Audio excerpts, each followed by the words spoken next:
Hello every one, hi. എല്ലാവർക്കും സുഖമല്ലേ? ഇന്നെന്നാൽ നമുക്കൊരു സ്ഥലം വരെ പോയാലോ? അതിനാദ്യം ഈസ ബേബിനെ റെഡിയാക്കണം. നമ്മൾ ഈസേനെ കുട്ടിക്കൊണ്ടാണ് പോകുന്നത്.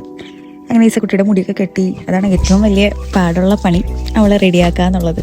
മുടിയൊക്കെ കെട്ടാൻ അയ്യോ ഇരുന്നേ തരത്തില്ല. പക്ഷെ പുറത്ത് പോകുന്നത് മനസ്സിലാവുമ്പോൾ പക്ഷേ ഇരുന്ന് തരും കേട്ടോ. അതെന്താണെന്നറിയില്ല, നമുക്ക് മനസ്സിലാവും തോന്നുന്നു. അങ്ങനെ റെഡിയൊക്കെ ആക്കി, മുടിയൊക്കെ കെട്ടി, ഡ്രസ്സൊക്കെ ഇടിയിപ്പിച്ച്, ഡൈപ്പറെല്ലാം ഇടിയിപ്പിച്ച് സുന്ദരി കുട്ടിയാക്കി, അങ്ങനെ പെർഫ്യൂംസൊക്കെ അടിച്ച്, അങ്ങനെ ഷൂസെല്ലാം ഇട്ട് കൊടുത്ത് സെയിം അമ്മയും കൂടി കറങ്ങാൻ ഇറങ്ങുക. അപ്പം എങ്ങോട്ടാണെന്ന് അത് വഴിയേ നിങ്ങൾക്ക് മനസ്സിലാക്കിയുള്ളൂ. അങ്ങനെ ഞങ്ങൾ ലിഫ്റ്റൊക്കെ നമുക്ക് അറിയാം, ലിഫ്റ്റിൽ കൂടിയാണ് പോകുന്നത്. അങ്ങനെ ഞാൻ പുറത്ത് കൊണ്ടുപോകാറില്ല.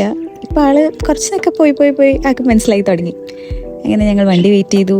അങ്ങനെ എൻ്റെ ഫ്രണ്ട് വന്നു. അങ്ങനെ ഞങ്ങൾ ഒരിടം വരെ പോകുന്ന വഴി അൺഎക്സ്പെക്റ്റഡ്ലി നല്ലൊരു മഴ പെയ്തു. യു എയിൽ മഴ കാണാൻ വേണ്ടി ഞാനാണെങ്കിൽ യു എ റെയിൻ ചേസ് എന്നൊക്കെ പറഞ്ഞൊരു ഇൻസ്റ്റാ പേജൊക്കെ ഉണ്ട്. അപ്പോൾ അതൊക്കെ ഇങ്ങനെ ഫോളോ ചെയ്യും. എപ്പോൾ മഴ പെയ്യും, യു എയിൽ മഴ പെയ്യുന്ന എപ്പോഴാണ്. അങ്ങനെ പോകുന്ന വഴി മഴ കണ്ട് ഞങ്ങളുടെ ലൊക്കേഷൻ എത്തിയിരിക്കുന്നു. ഇതാണ് ദുബായിലെ ഏറ്റവും വലിയ പെറ്റ് ഷോപ്പ്. അപ്പോൾ ദുബായിലേക്കാണ് വന്നത്. ഇന്ന് ഇവിടെ നിന്നൊരു ഫ്രണ്ടിനെയും കൂടി വീട്ടിലേക്ക് കൊണ്ടുപോകാൻ വേണ്ടിയാട്ടോ വന്നത്. കിട്ടുമോ ഇല്ലയെന്നറിയില്ല, നോക്കാം. അങ്ങനെ ഇവിടെ ഇഷ്ടം പോലെ പെറ്റ്സ് ഉണ്ട്. ഡോഗ്സും ബേർഡ്സും സ്നേക്സും ടേർട്ടിൽ എല്ലാം.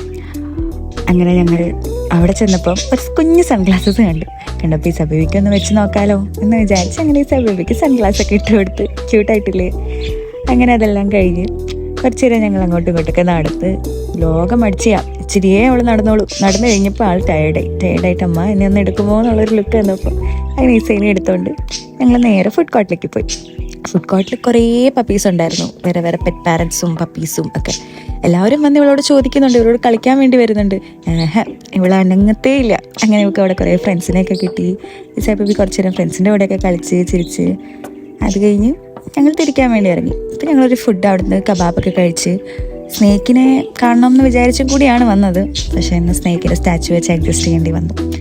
അത് കഴിഞ്ഞ് ഞങ്ങൾ ദുബായിൽ നിന്ന് തിരിച്ച് ഞങ്ങൾ നേരെ അബുദാബിയിലേക്ക് എത്തി. അപ്പോൾ ഇന്നേക്ക് അത്രയേ ഉള്ളൂ. ടയേർഡായിട്ട് വീട്ടിൽ തന്നെ കിടന്നുറങ്ങി. വീട്ടിലെത്തിയതോ ഒന്നും അറിഞ്ഞിട്ടില്ല. അപ്പോൾ ഇങ്ങനെ ഇന്നേക്ക് അത്രയേ ഉള്ളൂ. ഇനി നെക്സ്റ്റ് വീഡിയോ ആയിട്ട് next time. Okay then, take care, by.